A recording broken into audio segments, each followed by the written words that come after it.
Hi everyone, in this CIS 098-6 session we're going to look at the concept of the cyber kill chain, which has its roots in the military and was initially adopted and developed by Lockheed Martin. The cyber kill chain has its roots in actually killing the opponent's kill chain, and it's a method for defense or preemptive action. Lockheed Martin adapted the concept to information security using a method for modelling intrusions on a computer network. The cyber kill chain model has seen some adoption in the community, but it's not been universal. The cyber kill chain was developed by computer scientists at Lockheed Martin, and they described it as a new model called the intrusion kill chain framework or model to defend computer networks.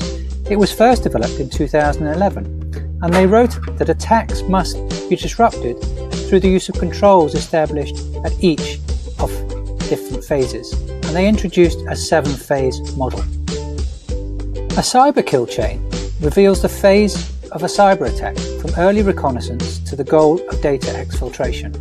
The kill chain can also be used as a management defense, and according to Lockheed Martin, threats must progress through several phases in the model, including reconnaissance, weaponization, delivery, exploitation, installation, command and control, and actions on objective. The reconnaissance phase of the model involves the intruder selecting a target, researching it, and attempting to identify vulnerabilities in the target network. The weaponization phase allows the intruder to create remote access malware weapons, such as a virus or a worm, tailored to one or more of the vulnerabilities that were detected in the reconnaissance stage.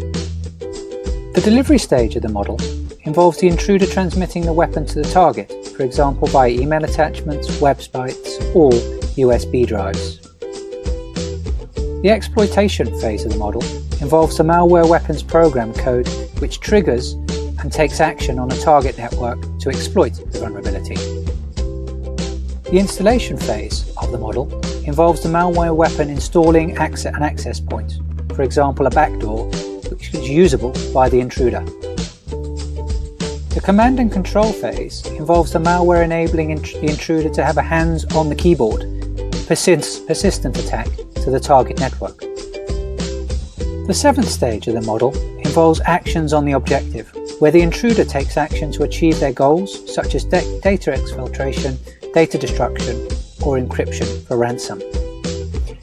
And the developers at Lockheed Martin identified a number of defensive courses of action that can be taken against each of these different phases, and we'll take a look at these in the following slides. There are a number of countermeasures that can be undertaken to defeat each of the 7 stages described previously. The first is detect, second deny, third disrupt, fourth degrade, fifth deceive, and sixth contain. The detect countermeasure aims to determine whether an attacker is poking around and looking, so it gathers an analysis, identifies those who potentially are probing ports, etc., and can then identify and detect anomalous activity. The deny countermeasure aims to prevent information disclosure and unauthorized access, and it does this in a number of different ways, including preventing information leakage.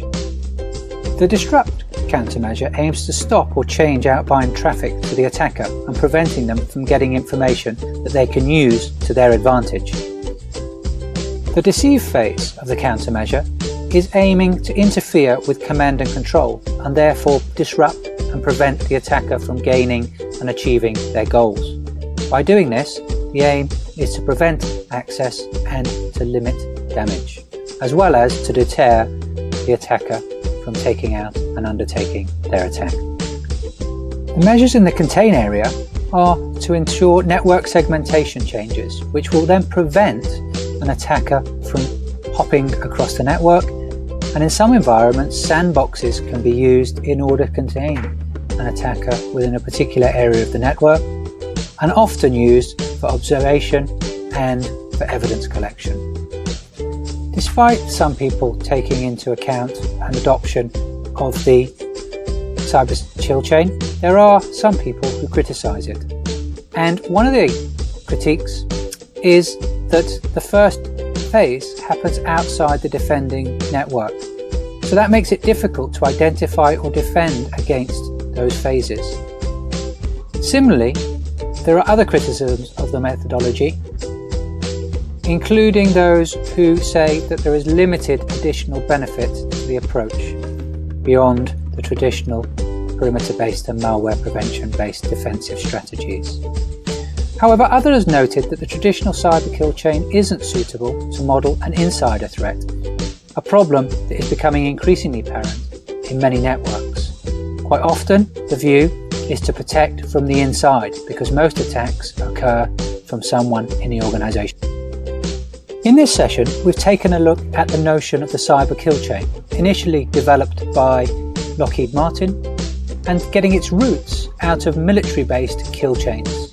However, turning that around and using it to defend and to prevent and break the attacker's chain of command. It's an exciting topic with many people researching in the area, and as we'll see, you'll explore that later on.